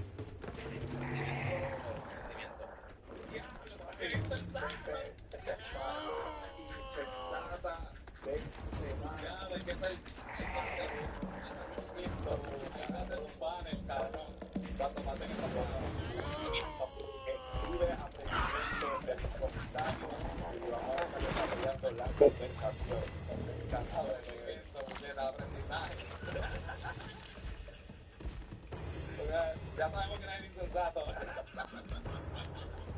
Pipilandia. Te está hablando conmigo, te está dando tu tiempo, pero...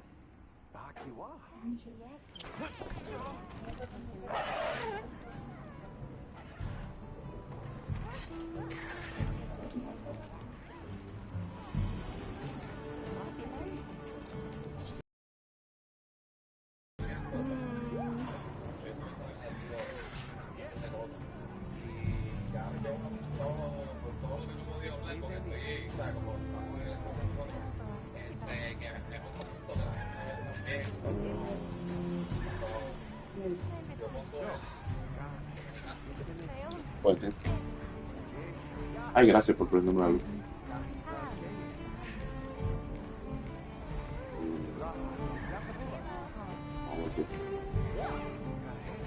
Oh.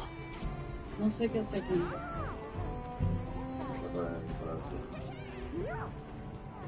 ¿Qué tengo lo que?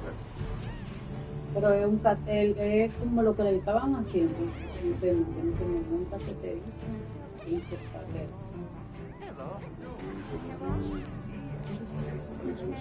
Vamos a llamar. Entonces, view. No es STEM. Que el STEM lo tiene. Es otra cosa.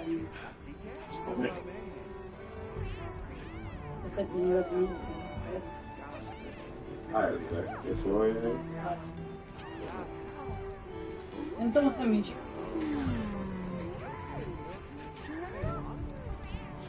Y tú estás preguntando a qué yo voy si tú estás la gente.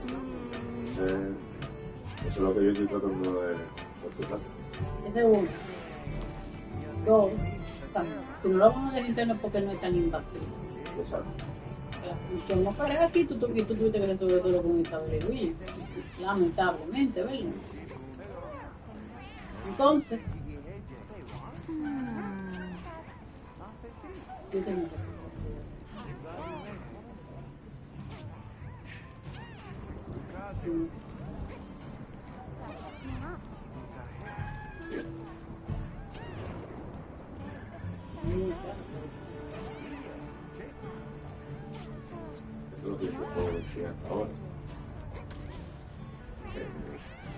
O sea, obviamente no va a cambiar la temática, porque entonces, ok, yo puedo ir por 3, 4, 5 días, pero ¿y qué va a pasar después que yo me vaya? O sea, yo no puedo ir el que viene. Eso es lo que yo tratar de desarrollar, porque mira,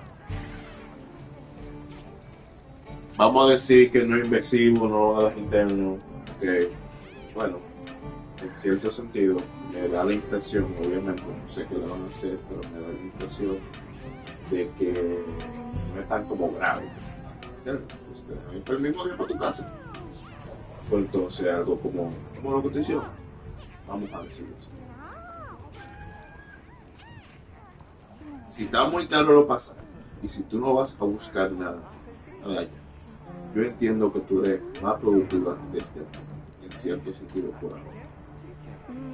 Porque, por ejemplo, aquí tú estás trabajando y tienes responsabilidad. Yo no sé nada del costo, ni de qué hay que buscar, qué ver, nada, pero ya se están sumando cosas. Meus bigodes estão formigando. Yo te diría que le dé un poco de tiempo mientras. ¿Pero qué te juego? Porque tú me estás diciendo, yo no sé si voy. Yo te apoyo con lo que sea. Si tú me dices mover mañana, pues te vas mañana. Entonces yo voy a decir que no. Pero, si tú me estás preguntando a mí, es porque tú estás un poquito hesitant, como que no sabes qué hacer, porque si no es tan,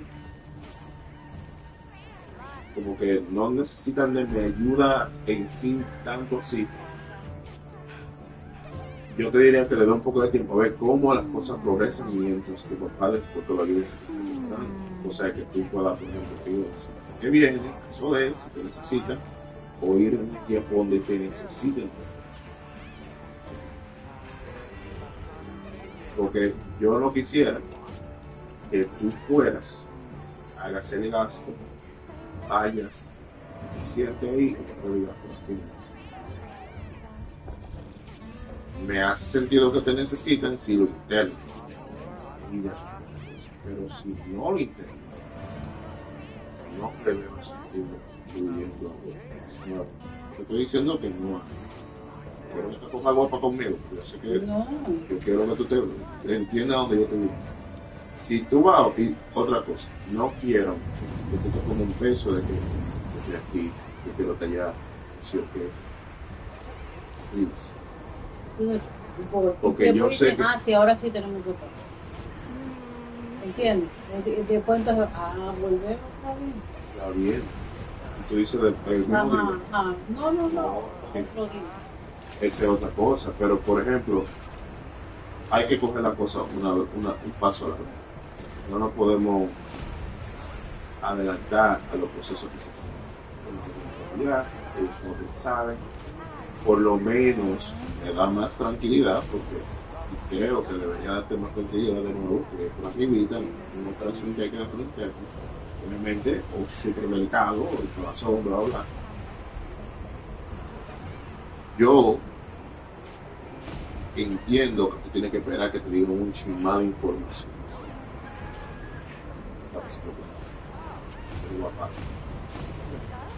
Porque yo no podía cambiar un mecánico, porque yo no soy parte de esa mecánica. Exactamente. Tú puedes ir a dar soporte, pero yo entiendo que debería dar soporte cuando más te necesitas. Cuando te toque irte, ¿por cuánto te puedo decir? Yo resuelvo como hago las horas, yo resuelvo con el muchacho, yo trato de hacer lo mejor que yo puedo. Mientras tanto, yo entiendo que tú deberías esperar la información. En mayo tengo la cosa, que si tengo que ir al trabajo, ¿cierto? Que se va a ir, y que tiene que conseguir. Entonces, conmigo.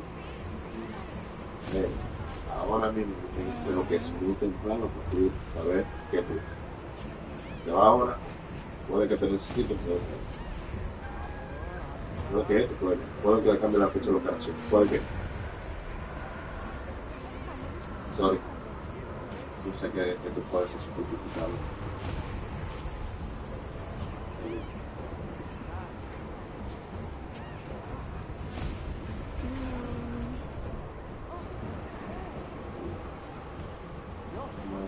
No es nada fácil.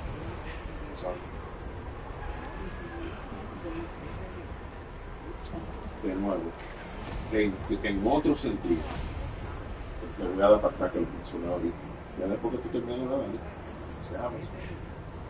Puedes aportar más dando dinero para cosas necesarias, aparte de lo que nosotros pagando para la trabajadora.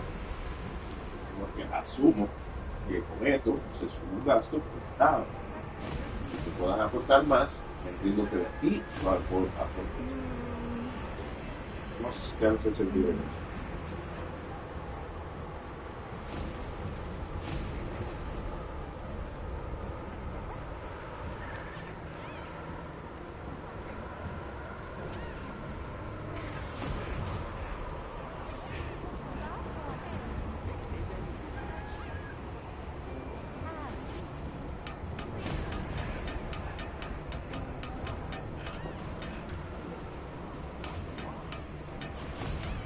Yo creo que tu papá te va a entender. El seguro se va a hacer un cambio de cosas, por lo que estoy hablando. Yo entiendo que todo. Yo creo que tú puedes tener una conversación clara, que mira, yo sé que yo he ido por, o sea, que será porque te habla con ese sentido, mira, pon la atención que tú vas a decirle a alguien, así que yo me siento, no que yo no quiero estar ahí y explicarle, porque mira, y tú le dices la oportunidad de esto, otro, si me necesitas yo voy, esto, lo otro.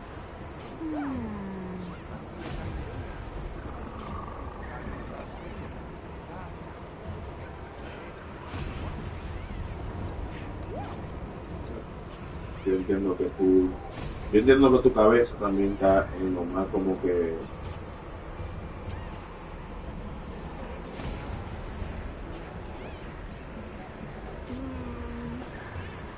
tú estás por falta de la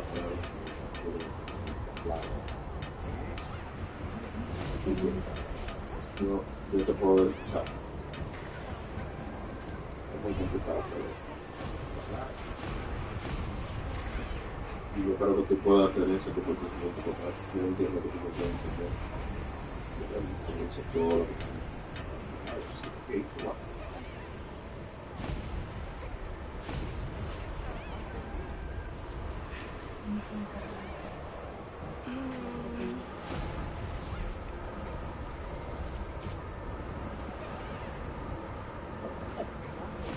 la vuelta yo tengo una cosa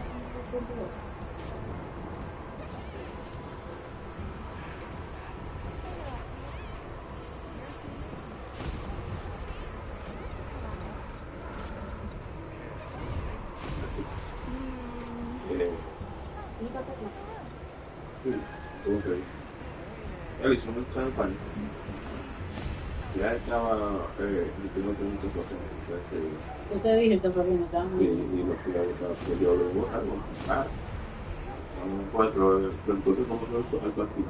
Y no hizo nada así. Y como que, ¿qué tú estabas haciendo tú?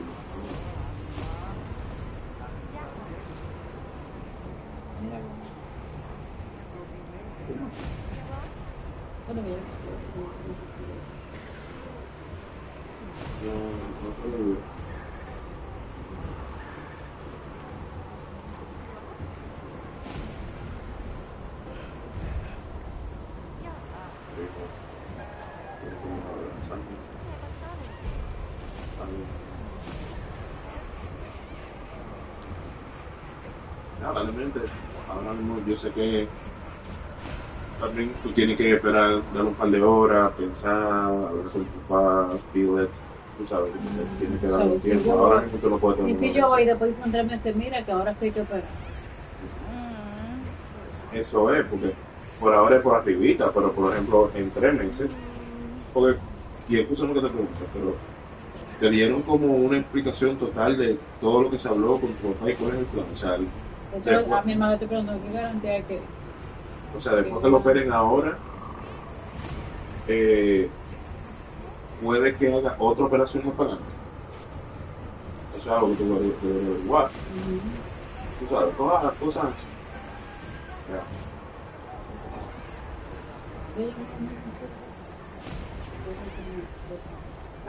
Pipi. No me digas orgulloso. Ya acabamos de hablar. Estoy contigo, Pipi, estoy contigo. Ya te puedes atrás.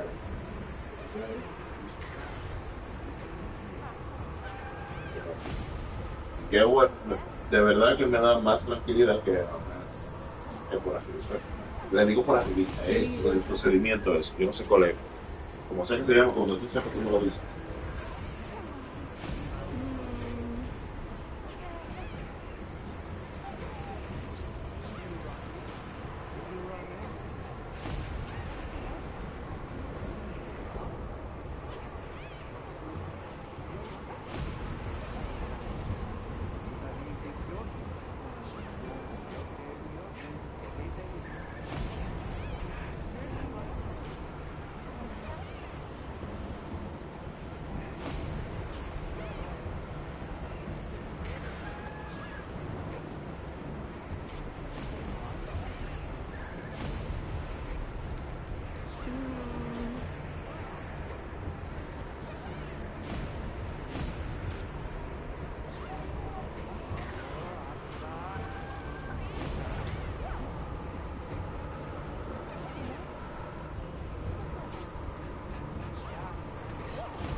هنشكي